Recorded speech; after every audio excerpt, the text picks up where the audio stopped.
I'm a big fan of folding fat tire e-bikes. They're all-terrain capable, fun to ride, and are one of the more portable varieties of e-bikes. So when Rattan offered to send out their own folding fat tire e-bike for me to review, I was happy to accept. This is the LM750, and at $1,300, it's priced pretty typically for its advertised performance and specs. So let's take a closer look at it and see what it does well and where maybe it falls short. The LM750 came packed more thoroughly than any other PEV I've ever unboxed. Rattan used that expanding foam and basically encased the bike in a layer of it in the box. They also wrapped just about every component on the bike in a sheet of foam and zip tied the bike together with like a half a dozen of the things. As annoying as it was to unbox, I have to appreciate that the bike arrived with no damage or scratches, which can't be said for some of the other products I received. It also came basically entirely assembled. This is a good looking e-bike. The all black bike with semi-gloss black paint finish and the shiny black logo looks super slick. This bike has a couple other colors available, but I think the black looks the best. As with other bikes in this category, this folding e-bike aims for compactness, opting for smaller 20-inch wheels and multiple folding points. Despite being able to be folded down to a reasonably portable size, small enough to jam in a car, this bike still feels very stable and sturdy when unfolded. The process for folding and unfolding it is straightforward and quick, though it is heavy and awkward to carry when folded, like most fat tire folding bikes are. The latches for securing the folding sections of the bike are pretty standard, but they have these plastic clips to secure them in place. I've never seen these before, but I really like them and they give me a little extra peace of mind that the bike isn't going to randomly fold mid-ride. Both the seat height and the handlebar height are adjustable. Just like with all the other e-bikes I've tested, the seat just barely gets high enough for me to ride comfortably. I'm a little over 6 feet tall, so if you're taller than me, you'll have to get a longer seat post or just deal with it. Just like with other folding e-bikes, the adjustable handlebars feel pretty pointless. I'm not sure who will want their handlebars higher, but I just keep them as low as they go, and I feel like most people will do the same. Components on this bike are fairly standard for a bike this price, but let's take a closer look at them. You get your standard 7-speed Shimano drivetrain and shifter, which most e-bikes come with. It's nothing amazing, but works well enough. Shifting is intuitive and reasonably smooth. If you use the pedal assistance in the higher settings, you'll probably only find yourself using gears 5 to 7 for most riding except steep hill climbing. The bike comes with front and rear mechanical disc brakes, which also work just fine. With the speeds this bike can get up to, it might have been nice to see hydraulic disc brakes on this, but the included brakes have been good enough. The display is large and easy to read, even in bright sunlight. You get all your standard information: current speed, current trip distance and time, total odometer, battery level, and riding mode. It also has the unique feature of showing the current motor output, and while it really isn't that useful, it's pretty cool to watch it fluctuate as you ride. As the name of this bike suggests, the LM750 comes with a 750 watt rear hub motor.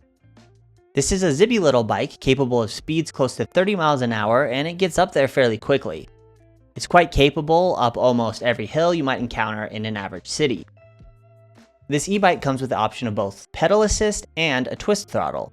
The pedal assist kicks in fairly quickly in about half a pedal stroke. The bike has 6 riding modes, including the zero riding mode, which allows you to ride with no pedal assistance. The electronic assist modes 1 to 5 scale up fairly evenly with a bit of a jump between mode 2 and 3.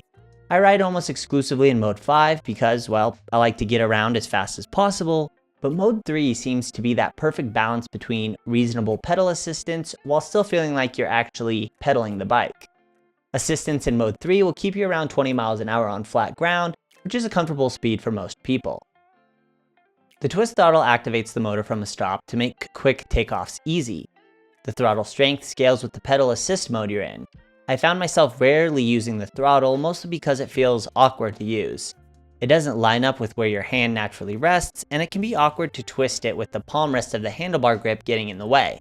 The bike also has a strange cruise control system, and I honestly wasn't able to fully understand how it works. It seems that you use the throttle for a few seconds while maintaining a constant speed, and cruise control kicks in. However, it didn't always work, and there's no indication on the display that cruise control has been activated. If you're getting an e-bike, you'll probably will be mostly using the pedal assistance rather than the throttle, so the small quirks of this throttle aren't a huge issue.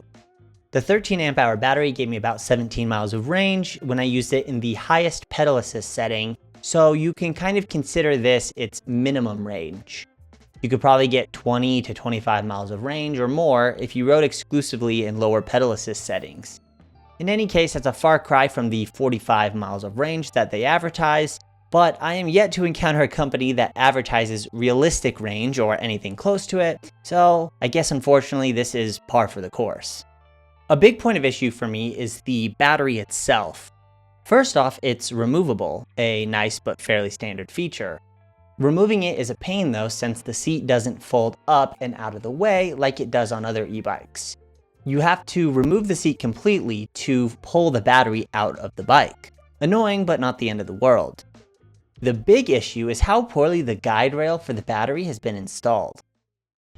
So I just hit a bump while trying to come up this little pathway here, and it looks like this rail came loose. So it like actually bumped the battery loose and caused the bike to just turn off. So definitely keep an eye out for that. This is, I don't know, this is a little pathetic that these, that these tiny little screws are what's holding in the battery. I mean, you could seriously damage the pins and the battery itself if this isn't insecure. When it's rattling around like that, it can get damaged really easily. So yeah, definitely disappointed in that. So as you can see, you need to be sure to check those screws before riding. It shouldn't be too much of an issue if you're aware that this can happen, but I can't help but be disappointed in how pathetic the structure to keep the battery in place is, given that a fat tire e-bike like this is supposed to be used on a variety of terrains that might be more likely to give the battery a good shake. One of the unique features that this bike comes with is a rear seat intended to allow a passenger to ride along. The bike comes with these metal footrests as well that can be installed on the back of the frame. I installed one to get an idea of how it might be to ride on the back of the bike, and I suppose it would work in a pinch, but it feels more gimmicky than actually useful. I would rather have a rear storage basket or something like that be standard with the option to turn it into a seat rather than the other way around. The 20-inch diameter by 4-inch wide fat tires are one of the main selling points of this bike, offering stable all-terrain riding. The tires also function as a form of suspension for the bike. The tires can be run at low pressure for more cushion, but even at standard pressures, the tires do a great job of soaking up everyday bumps. It also comes with a front suspension fork. The travel is minimal, maybe 90 millimeters at most, but having a bit of suspension is better than none. It honestly doesn't make a huge difference with the fat tires doing most of the work soaking up bumps though. It also has seat suspension, which I have never been a huge fan of because it really doesn't do that much for ride cushioning, and the seat moving up and down while I pedal, especially up a hill, kinda bothers me. I did a bit of off-roading with this bike and found it to be quite capable over most types of terrain. It is a bit jangly and noisy on rougher trails, so extended rides on these trails probably aren't a great idea, but this bike has no problems on dirt trails or on shorter off-road detours. I also did a bit of riding in the sand, and that wasn't too bad, so this bike could be a fun option for beach riding. My overall impressions from my time riding this e-bike are generally positive. I love how quick and sturdy it feels, and other than the battery mounting area, it seems to be decent quality and well put together. As I mentioned at the beginning, smaller, fat tire e-bikes like this are my favorite style of e-bike, and I can definitely see this e-bike being one that I personally continue to use. I feel you get your money's worth with this bike, and while it didn't blow me away, it is one that I would recommend as it lives up to almost everything it promises on paper.